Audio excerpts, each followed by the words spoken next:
નમસ્કાર મિત્રો, હું છું તમારો મિત્ર હસમુખસિંહ રાઠોડ। મિત્રો, આજે વિડીયો છે આ ખેડૂતોના સમર્થનમાં।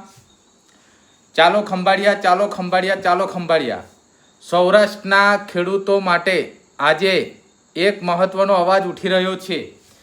આ વર્ષે સૌરાષ્ટ્રના અનેક વિસ્તારોમાં વરસાદની અછતને કારણે ખેડૂતો મુશ્કેલીમાં મુકાયા છે। આવી સ્થિતિમાં આ વિસ્તારને દુષ્કાળગ્રસ્ત જાહેર કરવાની માંગ સાથે ઈસુદાનભાઈ ગઢવીએ પહેલ કરી છે।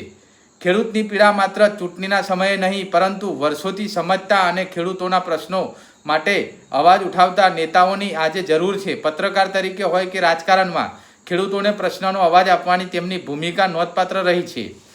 સૌરાષ્ટ્રના ખેડૂતોના હક અને હિત માટે આપણે પણ એક અવાજ બનીએ।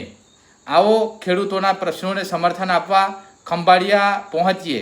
આ સંદેશ વધુમાં વધુ ખેડૂત મિત્રો સુધી પહોંચાડો અને 10 ગ્રુપમાં શેર કરો અને ખેડૂતોના અવાજને મજબૂત બનાવો। ખેડૂત મજબૂત તો ગુજરાત મજબૂત। ચાલો ખંભાળિયા, ચાલો ખંભાળિયા, ચાલો ખંભાળિયા। સૌરાષ્ટ્રના ખેડૂતનો અવાજ, ખેડૂતનો હક ખંભાળિયા ગુજરાત માટે। જય જવાન, જય કિસાન। મિત્રો, હું છું તમારો મિત્ર હસમુખસિંહ રાઠોડ, પંચમહાલ યુવા નેતા, લોકસભા અપક્ષ ઉમેદવાર। જય હિન્દ, જય ભારત। વિડીયોને વધુમાં વધુ શેર કરજો।